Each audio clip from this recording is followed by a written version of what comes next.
here sa church mo, Panginoon, at dalangin po namin ang iyong presensya, Panginoon, Lord God. Dahil without you, Panginoon, nag-iingay lamang po kami. But again, Lord God, we expect more sa inyo po, Panginoon, and we want to know you more, Panginoon. Muli, Panginoon, gumilos ka sa buhay po namin at dalangin po namin yung gagamitin mo, Panginoon, na siyang magbabahagi ng iyong salita. Dalangin po namin, Panginoon, yung nais mo lamang po, Panginoon, ang ipasabi mo po sa Kanya. At itago mo po siya sa iyong likuran, Panginoon, ang sa ganon, ikaw po yung makita po namin, Panginoon. Muli, Panginoon, maraming salamat po. Maraming salamat po mula pa sa bahay namin, sa pagkagising pa lang po namin. Maraming salamat po sa pag-iingat mo sa amin makarating dito, Panginoon. Even sa strength, Panginoon, na binigay mo sa amin para makaakyat dito. Maraming salamat po maging sa iyong pagmamahal, Panginoon. Nagpapasalamat po kami sa pangalan ni Kristo Jesus. Amen.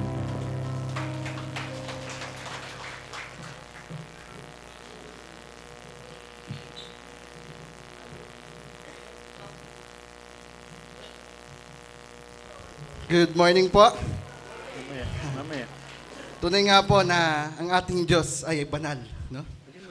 At patuloy pa rin po tayo dito sa ECF na yung 10:30 to 12 po natin na Sunday worship, no? At sa ngayon po, no, parang naiisipan po ko po na maging contractor, no? na ano nyo po ba yan? Nabalitaan nyo? Parang mabilis yumaman, no? So, kaya nga po, patuloy pa rin po tayo dito sa Book of Acts. At ito po yung series na ginagawa natin, no? At tayo po ay nasa chapter 12 na. No? At nung nakaraan po, ay ito po yung naging topic natin, no? Ang unang simbahan ng mga hentil. At galing po sa Acts 11, 1-30. At alam po natin na ito po yung time po na pagtanggap na sa mga hintil o tayo. Di ba po? At nalaman din po natin doon yung 4 na points na pag-aralan natin. Yung number 1, yung paghahanda ng pundasyon, pagsilang at paglago at bukas palad.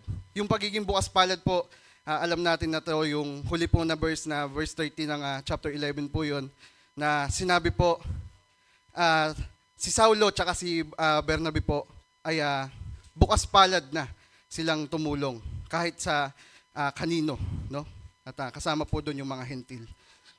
Kaya ngayon po ang ating pag-aaralan naman yung paglaban sa Diyos na nanggaling po sa Acts chapter 12 verses 1-25.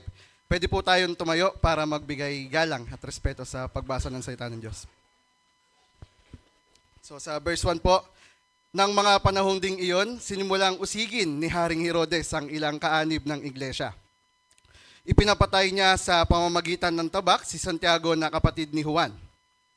At nang makita niyang ito'y kinalugod ng mga Hudyo, si Pedro naman ang kanyang ipinadakip. Nangyari ito noong pista ng tinapay na walang pampaalsa. Pagkadakip kay Pedro, siya'y ikinulong at pinabantayan sa 4 na pangkat ng tiga-4 na kawal. Ang balak ni Herodes ay iharap siya sa bayan ng pagkatapos ng Paskwa.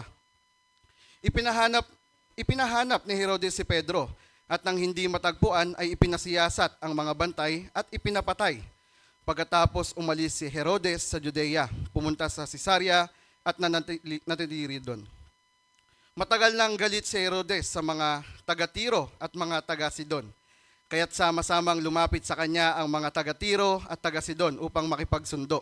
Sapagkat sa lupain ng hari nanggagaling ang ikinabubuhay ng kanilang bayan. Nakiusap sila kay Blasto, ang tagapamahala sa palasyo, upang sila'y samahan. Sumigaw ang mga taong bayan, isang Diyos ang nagsasalita, hindi tao. At noon din ay hinampas ng isang anghel ng Panginoon si Herodes, sapagkat inangkin niya ang karangalang nauukol sa Diyos. At siya'y kinain ng mga uod hanggang sa mamatay. Amen. Tayo po yung manalangin. Panginoon, patuloy po Panginoon na kami po ay nagpapakumbaba, humingi po Panginoon ng karunungan. Nang sa gayon po Panginoon, lahat po kami ay maintindihan po itong salita nyo. Gayon din po Panginoon, kayo po yung mangusap sa aming puso at isipan. Nang sa gayon Panginoon, mabaon po ito sa puso po namin at maipamuhay din po namin ito. Ama, patuloy po, samahan niyo po kami. Ito po sa dalangin namin sa pangalan ng Panginoon Jesus. Amen. Pwede na pong umupo. So, ito na nga po, no? Pagkatapos po ng unang simbahan ng mga hintil kay Saulo at Bernabe, ito na po yung sumunod, no? Yung pag-uusig ni Herodes, no? At alam na natin yung pag-uusig ay yun po ay isa sa mga paraan ng Diyos na para po lalong lumaganap yung salita niya, no? At katulad po nung kay Eva at Adan, patuloy na paglalaban na alam po natin, halos lahat naman ng ibinigay sa kanila pwede nilang kainin. Wag lang yung isang bunga na yon, no? At alam natin na nadaya si Eva ng ahas at sinabi sa kanya, pag kinain mo yan, malalaman mo na para kang Diyos, no? Malalaman mo ang mabuti at masama. At ginawa ni Eva, kinain niya. So alam natin yung patuloy sa simula pa lang sa una na yung paglaban natin sa Diyos, no? At katulad din po nung kay Noah, alam natin na sa dami-dami ng tao, si Noah at yung 7 niya lang pong pamilya, yung naniwala sa kanya, no? Na ibabaha ng Diyos ang mundo, no? At gayon din po sa kay Cain at Abel, yung alam din po natin na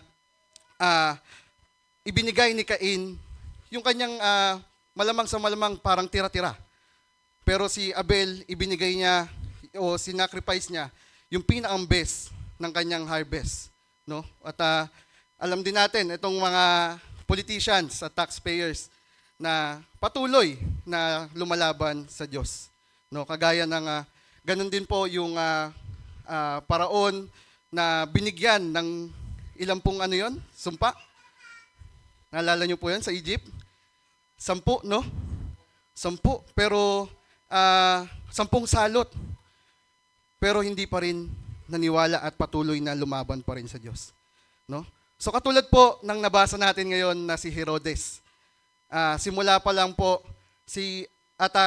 lang po hindi po pala yun. Yan. 2 Kings verse 19, sabi nga po sa 2 Kings verse 19 to 35, nang gabing iyon pinasok ng anghel ni Yahweh ang kampo ng mga taga-Assyria at 185,000 kawal ang pinatay nito. Kinabukasan nang bumangon ang mga hindi napatay, nakita nilang naghambalang ang mga bangkay. So, makita po natin dito, no? 185,000 na tao ang pinatay. So, makita po natin yung kapangyarihan ng Panginoon na kung tayo po ay patuloy na lumalaban sa Kanya, tayo po ay namumuhay ng kontra yung buhay po natin sa Kanya, kontra po yung mga ginagawa natin sa Kanya. Hindi po pwede. Tanggalin natin yung pwedeng mangyari sa atin to. Mangyayari po talaga sa atin to, no? Kung patuloy tayong lalaban sa Diyos. At yun nga po, ito na po yung si Herod, no? O pinansanggang Herod the Great, o sa Tagalog parang dakilang Herodes, no? Siya ay binansang dakila at Herod Agrippa, nakilala rin sa pangalang Herod Agrippa. At naalala po natin, itong si Herodes po ay pumutok na rin po yung pangalan nito nung time po ng, alam niyo po yung nagpahanap po siya kung nasaan yung Mesaya, no? At hinanap, yun po yung 3 hari, no? At nadaya rin po siya noon. Pero ibig sabihin, simula pa lang po noon, ay lumalaban na siya sa Diyos, no? Gusto niyang ipapatay si Jesus. Gusto niyang hanapin kung nasaan sinilang yung sanggol na sinasabi nilang Mesaya, no? At sumunod po noon, narinig din natin yung pangalan niya kay Pilato, no? Naging sila parang tandem sila ni Herodes at Pilato nung time po nung ipapapatay si Jesus sa krus, no? Naalala niyo po 'yon. At yan po si Herodes, no? Wala po siyang ginawa kundi lumaban sa Panginoon, no? At ang nabasa ko rin po na yung ito pong si Herodes ay siya po ay lumakas, no? Lumakas yung kanyang kaharian at ang pinokos niya po ay yung kalakalan, no? O yung trading sa kanyang bansa na kinasasakupan. At malalaman po natin mamaya, no? Kaya sabi nga po, ginagawa po ni Herodes yung pag-uusig o yung paghahanap doon sa mga Kristiyano na sumasamba sa kay Jesus. At ito po ay alam natin na isang paraan ng Panginoon kung paano tayo lalong lumakas. No? Naalala po natin yung kay Saulo, inusig niya at lalong nagkawatak-watak yung mga Kristiyano, no? Yung mga followers ni Jesus. At nung nagkawatak, anong nangyari? Lalo pong nakaabot sa malayo yung salita ng Diyos, no? Hanggang sa atin, sa mga hentil, no? At naalala po natin yon, nagsimula lang po sa pag-uusig. Kaya sila nagkawatak-watak, no? At kaya alam po natin na sa pag-uusig na ito ni Herodes ay may magandang mangyayari din po, no? Kaya sabi po sa verse 1, ng mga panahon ding iyon, sinimulang usigin ni Haring Herodes ang ilang kaanib ng iglesia. Ito na nga po, nagsisimula na siya, no? At ipinapatay niya sa pamamagitan ng tabak si Santiago na kapatid ni Juan. Sa pamamagitan po ng tabak, yung tabak po na salita sa Bible, ito po yung madalas na sinasabi, no, ng Diyos na ginagamit niya kapag tayo po ay lumalaban sa Kanya, no? At si Santiago naman po yung kilala rin po natin to sa pangalang sa English ay James, no? Apostol. At sabi nga po sa verse 3, at nang makita niyang ito'y ikinalugod ng mga Hudyo, si Pedro naman ang kanyang ipinadakip. Nangyari ito noong pista ng tinapay na walang pampalsa. So nakita po natin dito yung ugali po ni Herodes, no? Nakita niya na natuwa yung mga Hudyo sa ginawa niya. So ibig sabihin po, itong si Herodes ay gusto niya yung pong siya yung spotlight o yung focus sa mga tao, no? Ang gusto niya pwede pa inaan ng base, bro. Base. Ang gusto niya po ay siya yung nakikita lagi. Siya po yung bida sa kanya, no? Kaya kung makikita po natin dito, sinunod niya naman po si Pedro. No? Nakita niyo po yung kasalbahian ni Herod dito, no? Grabe, no? At kaya nga po sabi sa verse 4, pagkadakip kay Pedro, siya'y ikinulong at pinabantayan sa 4 na pangkat ng tiga-4 na kawal. Nakita po natin dito, no? Sa malamang po, nagsimula si Herodes doon pa lang sa pagsilang ni Jesus, no? Na Mesaya na sinasabi nila. Sa malamang, alam niya rin po yung mga dati nang nangyayari, no? Na si Pedro ay dati na rin namang nakulong. Tapos pinalaya rin, no? Na tinulungan din siya ng anghel. Kaya ito po yung dami. So sabihin natin parang sa isang tao, dito pa lang po yan sa selda niya, ha? Doon sa pinaang selda niya pa lang po, tiga-4. Ibig sabihin parang kung ito times mo siya, 16. No? 16 na tao yun nakabantay sa kanya, bukod pa po yung sa labas nun. At balak ni Herodes ay iharap siya sa bayan pagkatapos ng Pasko. Nakita niyo po yun? Gusto niya ilabas si Pedro pagkatapos ng Pasko at alam naman po natin yung dami ng tao. Yung dami po ng tao na attendees ng Pasko. No? At yun po yung gustong-gusto ni Herodes. Makuha yung spotlight, makuha yung karangalan o yung papuri na para sa Diyos sana, no? At katulad po ni Gamaliel at Pilato, si Herodes, pag siya po ay gumawa ng labag o laban sa Panginoon, makita natin po na ito po ay direkta talaga, no? Direkta. Kung makikita po natin, siya po talaga yung nagpapapatay. Pero ito pong si Gamaliel at Pilato, pwede po nating makita dito na katulad po ni Gamaliel, ay makita niyo po magaling siya magsalita, no? At kung aakalain niyo po talaga, siya ay isang followers din ni Jesus. No, katulad din po ni Pilato, naalala niyo po 'yon, naghugas kamay rin po siya. Pero ganun pa rin po.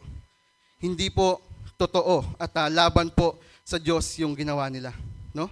At ito po pwede nating maging reminder na sa atin, pwede rin po 'yun mangyari, no? Na meron tayong ginagawa na hindi natin alam, labag pala to sa Diyos, no? Kaya sa atin po na pwede rin po tayong humingi po ng tulong sa ating banal na espiritu na ano po 'yon? Ano po yung maaring ginagawa ko na labag po sa inyo, na laban po sa inyo, no? Kaya po sabi sa Jeremiah 21:5, Ako mismo ang lalaban sa inyo dahil sa tindi ng aking galit at puot, na parang apoy na naglalagablab, ang bukong laas ko'y gagamitin ko laban sa inyo. So hihintayin pa po ba natin ito? No? Hihintayin pa ba natin na sabi niya dito, ako mismo ang lalaban. No? Kung ang kalaban ko lang po ay maaring bilador lang, mamamatay lang po ako dito no? Yun lang yung takot mo, na mamatay ka sa mundo. Pero pag ang kalaban po natin ay Diyos, ito po yung kailangan nating matignan. No? Yung pamumuhay ba natin ay nakaayon pa ba sa Panginoon? No? Tayo ba ay hindi lumalabag o laban sa Kanya? Kaya sabi rin po sa Revelation 2:16, kaya magsisi na kayo't talikuran ang inyong mga kasalanan. Kung hindi, pupunta ako dyan sa lalong madaling panahon at pupuksain ko ang mga taong iyon sa pamamagitan ng tabak na lumalabas sa aking bibig. So nakita niyo po yun? No?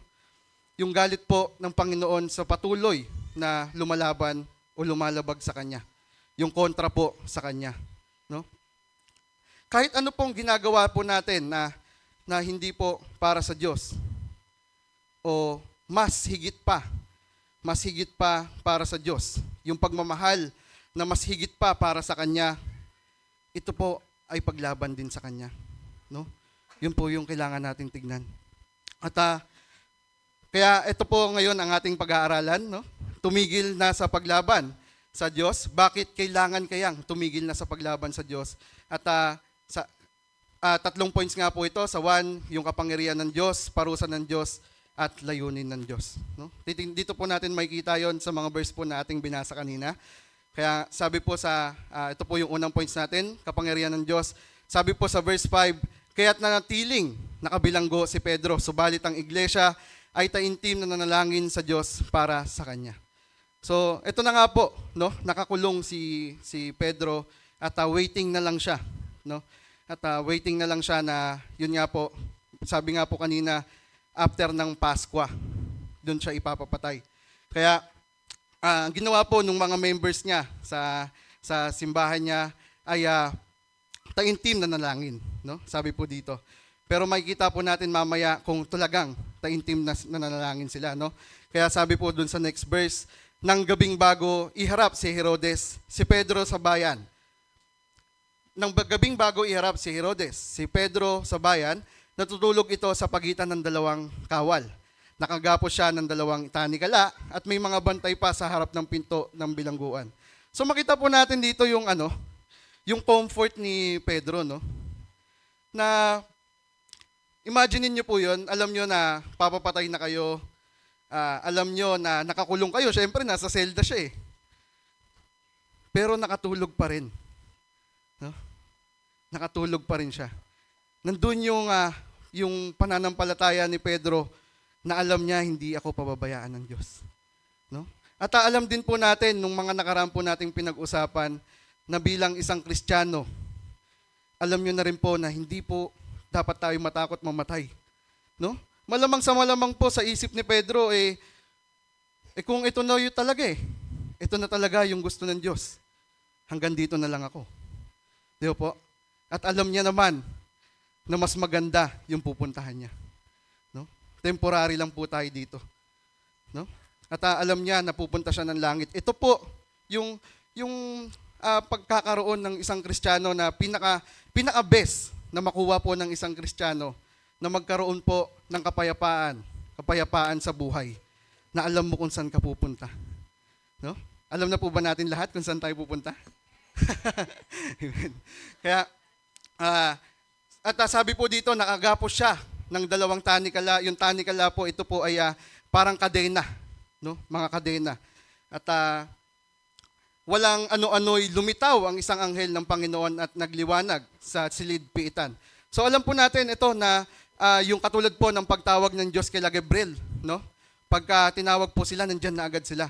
Katulad po ng ganito na nangyari po kay Pedro, ay lumabas agad, lumitaw, at nagliwanag sa silid-pitan. At tinapik nito si Pedro at sa tagiliran at ginising. Dali, bumangon ka, sabi ng anghel, nakalag ang mga tanikala sa kamay ni Pedro. So, nakita niyo po yung comfort dito ni Pedro, no? Talagang dumating na yung anghel, tapos malamang itong liwanag po na to, alam natin to kung gaano kalakas eh. No? Ng liwanag na magmumula sa Diyos. Pero hindi pa rin siya nagising. No? Kailangan pa rin po siyang tapikin nung anghel. No? Tinapik pa rin siya at ginising. Na makikita natin, ako kung papatayin na ako mamaya, hindi na ako makatulog ng ganun. Di ba po? At ito po yung pwede nating pagkuhaan po ng pananampalataya na katulad ng kay Pedro, no? Na grabe po yung kanyang tiwala sa Panginoon. No? Tiwala niya na alam niya hindi siya pababayaan. No? Kaya nga po, sabi sa verse 8, magbihis ka at magsuot ng sandalyas, sabi ng anghel. At ganoon nga ang kanyang ginawa. Sinabi pa sa kanya ng anghel, magbalabal ka at sumunod ka sa akin. So alam po natin na ito na malamang sa malamang, malamig sa labas pagka lumabas na sila. Kaya pinagbalabal pa. No? Makita po natin na yung pagmamahal talaga ng Panginoon kay Pedro. At ganito rin po sa atin. Malamang sa malamang na ayaw ng Diyos na tayo po ay mahirapan kahit dito pa lang. Kahit dito pa lang po sa mundo. No? At kaya nga po, sabi niya sa 9, lumabas at sumunod si Pedro sa anghel. Ngunit hindi niya alam kung totoo nga ang nangyayaring iyon. Akala niya ay pangitain lamang iyon. Naalala po natin nung last time lang, no? Nung nagkaroon po ng mga pangitain tungkol po doon sa hentil. No? At malamang sa malamang, akala po dito ni Pedro ay nagkakaroon lang din po siya ng pangitain, no? Ng vision. Na naalala nga po natin yung pangitain o yung vision ng Diyos. Kung paano niya to ipinapakita ay akala mo talaga nangyayaring totoo. No? Akala mo talaga nangyayaring totoo. Pero this time, akala niya pangitain o vision lang, pero nangyayari na talaga. No? At kaya sabi po na sa 10, nakalampas sila sa una at pangalawang bantay at nakarating sa pintuang bakal na labasan papunta sa lungsod. Ito'y kusang bumukas at sila'y lumabas. Pagkaraan nila sa isang kalye, bigla siyang iniwan ng anghel. So, katulad po sa mga kay Saulo, kay Bernabe, sa mga iba pa pong lingkod ng Diyos, kay Felipe, naalala po natin yon. Kay after po nung kanilang kailangan gawin o yung mission, sila ay nawawala na. No? Umaalis na lang po. Katulad po ng nangyari po kay Pedro dun sa anghel. At kaya po sabi sa 11, noong natauhan si Pedro. Kaya noon, natauhan si Pedro. Kaya't sinabi niya, ngayon ko natiyak na totoo pala ang lahat. Isinugo ng Panginoon ang kanyang anghel, iniligtas ako sa kamay ni Herodes at sa inaasahan ng mga Hudyo na mangyari sa akin. So ito po yung alam natin na bakit kailangan na tayong tumigil. Bakit ba kailangan na tayong tumigil sa paglaban sa Diyos? Yung number 1 po nating points, dahil alam natin na makapangyarihan ng Diyos. No? Katulad po ng ginawa niya dito. No? Naalala niyo po kung ilan yung bantay? 16, tapos 4 po na yung tanikala na nakakadena, yung mga gate na bumukas ng kanya. No? At hindi ko lang po ma-imagine. No? Sabi nga po, walang makakapag-imagine na kapangyarihan ng Panginoon. Pero ano yung tulog lahat? No? Yung mga tao po na nadaanan nila, tulog lahat. At kaya sabi nito, nang maunawaan niya ang nangyari, nagpunta siya sa bahay ni Maria, na ina ni Juan na tinawag ding Marcos. Maraming nagkakatipon doon at nananalangin. At kung mamaya po, madadaanan din natin dito na ang sabi po nung mga bantay ay naguguluhan sila. No? Naguguluhan sila at sinabi pa doon, pagdating ng kinaumagahan. So, kaya naisip ko lang po, no, baka, tulog na tulog talaga sila, no, noong time na yon na pinatulog lahat para makalabas sila Pedro at makaalis, no, ng payapa. Walang kahirap-hirap. At kaya sabi na, pumunta na siya dun sa kanyang simbahan, no, kung saan siya na dati na nandoon. At kung titignan po natin dito, anong gagawin natin pagkatapos na tayo ay makulong? At tayo ay nakawala. No? Kunyari po, ako po ay naagawa ng kasalanan at ako po ay nakulong. Pag ako po ay nakalaya, ibig sabihin, hindi po nakalaya ng legal, nakaalis po ako ng tumakas ako ay magtatago. No? Ako ay lalayo na dun sa kung saan ako hinuli na lugar. Pero makita niyo po yung ugali po dito ni Pedro. No? Pumunta po siya doon sa mga kasamahan niya. Nananalangin, yung sinasabi po natin kanina, no? Yung nabasa po natin kanina, nananalangin ng taimtim para sa kanya. Kaya nang si Pedro ay kumatok sa pinto, lumapit si Roda na isang katulong upang tignan kung sino iyon. So makita natin po dito na si Roda yung ginamit na para magbukasan ng pinto. Pero bakit kaya si Roda? No? Maaring sinabi po dito na yung si Roda nga po, yung pangalang Roda, ay ibig sabihin po nun rose. No? At maaring ito po ay dahil si Roda maganda at mabango. Kaya ito si Roda po yung ginamit ng Panginoon na magbukas ng pinto. At kaya nakilala niya ang tinig ni Pedro dahil sa tuwa ay tumakbo siyang papasok ng bahay nang hindi pa nabubuksan ang pinto. Nakita niyo po yung excitement na yun, no? At sinabi sa lahat na si Pedro ay nasa pintuan. Naalala niyo po, no, nung tayo ay mga bata pa, pagka, alam niyo po yung excitement natin, no? Pag may binili tayo candy sa tindahan, no? Pagbili natin, di bayad tayo. Alam niyo po yung nakakaya na nagagawa natin na naiiwanan natin yung binili natin, di ba? Gaya po ng nangyari kay Roda, no? Sa sobrang excitement niya, may kumakatok, no? At nakalimutan niya ng pagbuksan, mas nauna niyang ibalita doon sa mga kasamahan niya. No? Kagaya po sa atin, nakakalimutan natin yung binili natin. Ay, pagdating mo ng bahay, ito na yung sukli. Ano yan sabi yung binili ko? No? Ganun po yung excitement ni Roda na nangyari po sa kanya at nahihibang ka, sabi nila. Ngunit iginit niyang naroroon nga si Pedro, kaya't sinabi nila, anghel nga iyon.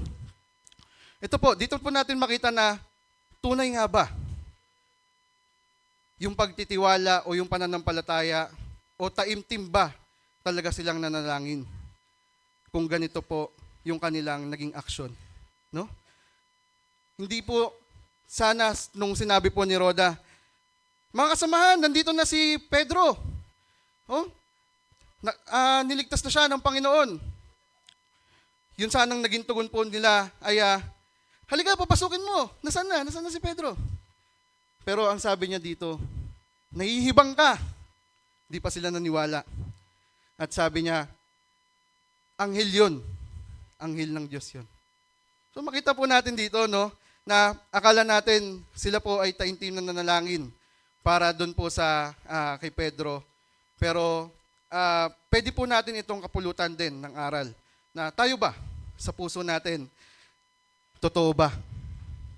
Totoo ba yung pananampalataya natin sa Kanya? O katulad din tayo ng mga taong ito, na kapag nandyan na yung pinagpipray natin, pinagdadasal natin, hindi na tayo maniniwala. No? Magagawa ba ng Diyos yun? Kaya niya ba yun? Di ba? Na nagkukulang po yung pananampalataya. No? At kaya nga po sabi sa 16, samantala, patuloy na kumakatok si Pedro nang buksan nila ang pinto, nakita nga sila ni Pedro at hindi sila makapaniwala. Hindi ko lang po ma-imagine yung patuloy na kumakatok si Pedro dito. No? At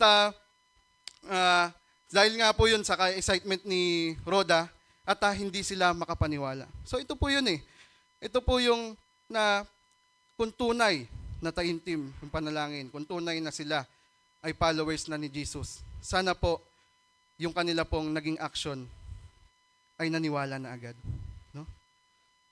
At kaya nga po sila ay sinenyasan niyang tumahimik pagkatapos isinlaysa niya kung paano siya inilabas ng Panginoon mula sa bilangguan. So syempre po, si Pedro, sinabihan niya na agad, malamang sa sobrang excited nung mga tao, ay maingay talaga ito. At malamang kung maagawa sila ng ingay, at baka maraming makaalam na nandun na siya, no? Kaya sabihin ninyo ito kay Santiago at sa mga kapatid. Sabi pa niya, Pagkatapos, umalis siya at nagpunta sa ibang lugar. So, dito po makikita natin na bakit ba kailangan si Pedro ay bumalik pa doon sa dati niyang lugar na pinaroroonan, no? Bakit bumalik pa siya doon? Pwede namang pumunta na siya sa iba at doon magpahayag ng salita ng Diyos, no? Bakit ba? So dito makikita po natin yung purpose niya dito. Sabi niya, sabihin ninyo ito kay Santiago at sa mga kapatid. So yun po yung gusto niyang iparating, no? Na magkaroon po ng witness, magkaroon po ng testimony para hindi po masayang. Hindi po masayang yung ginawa na miracle ng Diyos. No? Ito po yung gustong ipaalam ni Pedro, no? At ang sabi niya pa, sinur niya pa. Sabihin niyo to kay Santiago at sa mga kapatid, yung nangyari na ito. No, malamang sa malamang kasi alam natin na ginagawa ng Panginoon na ang miracle ay hindi naman para po sa ating mga believers na, no? Sa ating mga naniniwala na. Malamang sa malamang, pag ito po ay naikwento rin sa iba, yung nangyaring ito, mas marami pong may evangelize yung mga kasamahan ni Pedro. No? At hindi po masasayang yung ginagawang miracle ng Diyos. No?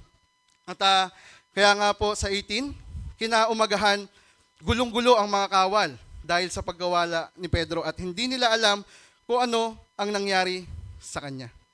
So ito po yun eh. Never po nating maiintindihan yung pong ginagawa na miracle ng Diyos. No? Hindi po kayang abutin ng ating kaisipan. At ito nga po yung kanina na pinag-uusapan natin. Inabot pa ng umaga, no? Kinaumagahan, gulong-gulo ang mga kawal. No? Na nalaman nila na nakaalis na si Pedro. Inabot pa ng kinaumagahan. Kaya sabi sa 19, ipinahanap ni Herodes si Pedro at nang hindi matagpuan ay pinasiyasat ang mga bantay at ipinapatay. Nakita niyo po dito yung kahinaan po ni Herodes, no? Na hindi niya na magawa ng solusyon, hindi niya na makita si Pedro. Ibinaling niya na lang yung sisi doon po sa mga tao. Sa mga tao niya na nagbabantay, no? At meron ditong question po, no, na madalas po na naglalaro sa atin. Eh di kawawa naman yung mga pinakulong. No? Kawawa naman yung mga pinapatay. So, ito po, na gaya po ng narinig ko rin po kay Pastor kahapon, no? Paano naman yung pinatay natin si Kristo sa krus? No? Ano yung mas kawawa? Na dinaanan talaga yung hirap. Hindi niya tinanggal yung sakit na nararamdaman niya. Dahil kailangan niya itong maramdaman. Kailangan niyang makuha yung sakripisyo na yun para mabayaran yung mga kasalanan natin. Paano naman yun? No? So, pwede natin itong makita. At pagkatapos umalis si Herodes sa Judea at pumunta sa Cesarea at nanatili ron. Nakita niyo po yung galit ni Herodes dito? Pumunta pa siya sa Cesarea. At alam niya, malamang sa malamang, kasi sikat eh. Sikat na talaga na nag-evangelize sila Pedro, si Saulo, si Bernabe. At alam niya sigurado, na nandoon sila. No? Kaya ito yung galit ni Herodes eh. Punta ako doon kasi mamaya makita ko sila doon eh. Papahuli ko pa rin. No? Hindi pa rin siya sumusuko. Patuloy pa rin po yung paglaban ni Pedro. Kahit nakita niya na yung kapangyarihan na galing sa Diyos. No? Kung paano pinatakas yung kanyang kinulong. Kaya sa pangalawang points po natin, bakit kailangan nating itigil na ang paglaban sa Diyos? Sa pangalawang points natin, dahil dito po, makita natin yung parusa ng Diyos. No? Kaya sa 20, matagal nang galit si Herodes sa mga taga-Tiro at mga taga-Sidon. Kaya't samang-samang lumapit sa kanya ang mga taga-Tiro at taga-Sidon upang makipagsundo. Sapagkat sa lupain ng hari na nanggagaling ang kinabubuhay ng kanilang bayan, nakiusap sila kay Blasto, ang tagapamahala sa palasyo upang sila'y samahan. So alam po natin na kanina, sinabi na rin po na si Herodes po ay malamang naging malakas po talaga, makapangyarihan, pero ito po ay dahil po sa pangangalakal, no? O yung kalakalan, trading. Naging sentro po yung kanyang palasyo ng kalakalan. At ito pong mga taga-Tiro at taga-Sidon, malamang sa malamang po, ito lamang po ay nakuha lang sa history, wala po dito sa Bible, no? Na itong taga-Tiro at taga-Sidon ay ito po yung mga naniningil ng tarif o yung mga taripa, no? O tax sa atin ngayon. Kaya pag tumigil po si Herodes ng pagbabayad ng tax, mawawalan din po sila ng hanap buhay. Kaya nakipagsundo po sila kay Herodes. Kaya pagsapit ng takdang araw, si Herodes ay nagsuot ng damit hari, umupo sa trono at nagtalumpati. Makita po natin dito yung At kung hindi po kung pag-aaralan pa po natin talaga ito, yung pong ginamit ni Herodes na damit na panghari ay ito po ay gawa sa silver. No?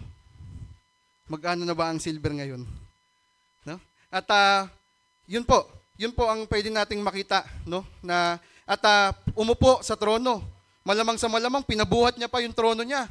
No? Alam naman natin kung ano yung trono ng mga nakaraan. No? Alam natin na napakabigat nun. At nagtalumpati.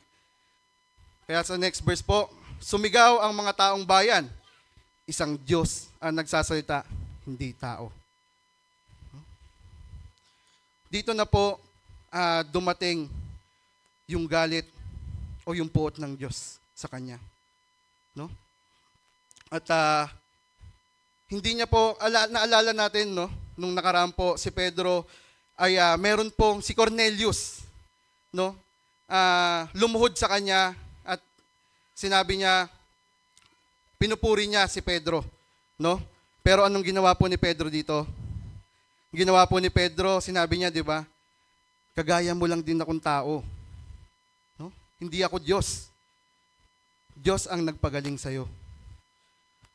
So agaya po dito kay Herodes, hindi niya po pinutol o hindi niya po tinanggi na siya ang Diyos. No? At ito po yung gustong-gusto ni Herodes. Ito po ang gusto niya. Maging bida, siya yung maging spotlight, siya yung makita o masentro sa mga tao na akong si Herodes, ang dakila, ang tunay na dakila. Kaya tingnan niyo po yung sumunod na sinabi dito, at noon din ay hinampas ng isang anghel ng Panginoon si Herodes, sapagkat inangkin niya ang karangalang nauukol sa Diyos at siya'y kinain ng mga uod hanggang mamatay. So titingnan natin, ay, kinain lang pala ng uod eh. Parang ano lang yun, no? Basic lang. Kung pag-aaralan po talaga natin at aalamin natin kung paano siya kinain ng uod. Isipin niyo po, kinain siya ng uod hanggang mamatay. 5 days. 5 araw po siyang kinain ng uod. At may imagine niyo po, no? Siyempre tao tayo, alam natin na maaring, tinubuan ng uod, magka-uod dito. Malamang sa malamang marami siyang tauhan, pinapatanggal niya. Na-imagine niyo po na hindi nauubos yung uod, no? At patuloy na kinain hanggang mamatay siya ng 5 araw. Huh? Pakita niyo po yun, yung parusa ng Diyos, no? Purihin ng Panginoon. Kaya, yun po, yung kung bakit kailangan na nating itigil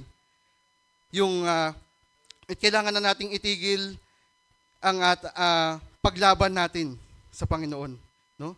Dahil sa parusa na nalalaman po natin dito.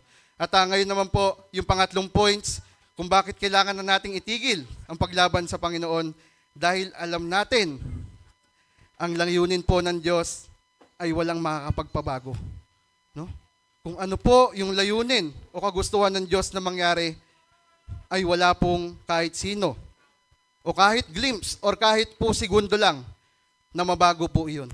Wala po tayong kakayahan nun, no? Kaya nga po sabi sa 24, samantalang patuloy na lumago at lumaganap ang salita ng Diyos. Nakita niyo po dito? In spite na ginawa ni Herodes, lahat-lahat, pinapatay, pinakulong, ano po yung nangyari? lalong lumaganap ang salita ng Panginoon. No? Amen. No? Salamat. Purihin ng Panginoon. Na, nakita niyo po yun? Ang dami ng ginawa ni Herodes. Kung ano-ano nang pinagagawa niya, matigil lang yung paglaganap ng salita ng Panginoon. Pero mangyayari pa rin po yun. Kahit ayaw po natin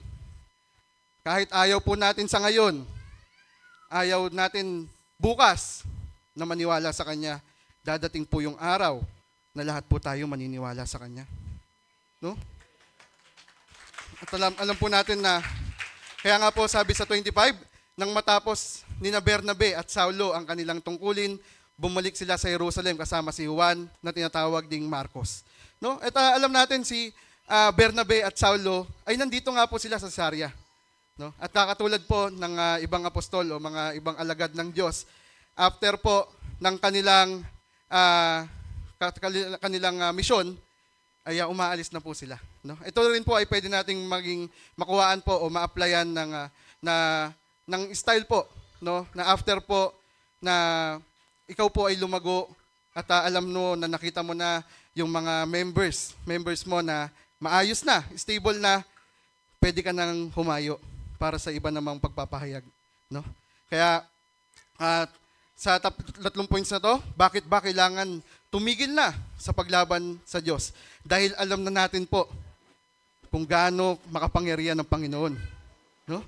Dahil alam na natin kung paano magparusa ang Diyos. At alam na rin natin na kahit anong gawin natin, mangyayari ang layunin ng Diyos, no? Kaya purihin ng Panginoon. Kaya sabi niya po sa Matthew 12:30, ang hindi panig sa akin ay laban sa akin, at ang hindi ko kasamang mag-ipon ay nagkakalat. So ang hindi po panig sa Kanya, sa Panginoong Hesus, ay wala na pong iba eh. No? Dalawa lang eh. Kanino yun? Satanas. No? Ang hindi panig sa akin, ang hindi maniwala sa akin, sa Panginoong Hesus, wala nang iba. Kay Satan. No? Kaya ngayon pa lang po, kaya sabi po nila, ang kaligtasan ay ngayon. Ang kaligtasan po ay ngayon. No? Huwag nyo na pong ipagpabukas. Ngayon pa lang po, Panginoong Hesus, paano po ako makapagsimula? Gusto ko na pong sumunod sa inyo, gusto ko na pong maniwala. No? Ako po ay naniniwala na ang mga kasalanan ko po ay binayaran nyo na. No? At inihingi ko po ito ng tawad. Ako po ay tinalikuran ko na ang aking mga kasalanan.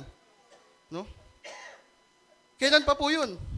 Kaya sabi niya dito, at ang hindi ko kasamang mag-ipon ay nagkakalat lang. No? So, tapos na po tayo po ay manalangin. Ama, patuloy po, Panginoon, maraming salamat po sa umaga na ito na ibinigay niyo po sa amin, na kami po ay matuto po ng panibago. Matuto po na malaman po namin, hindi lamang po yung pagmamahal niyo, bagkus ganun din po yung puot po na nanggagaling sa inyo, na para po mas lalo po kaming tumibay, mas lalo po kaming lumakas sa pananampalataya po sa inyo. Kaya Panginoon, patuloy po, Panginoon, kami po ay nagpapakumbaba.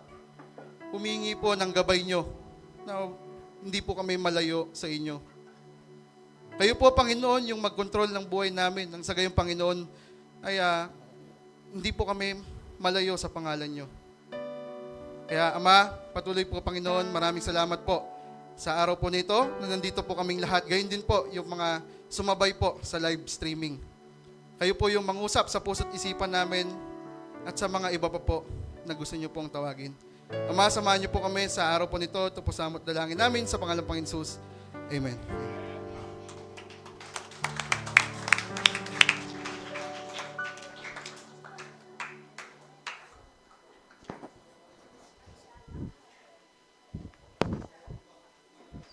Meron po tayong Holy Communion at pagkakataon para pwede po muna.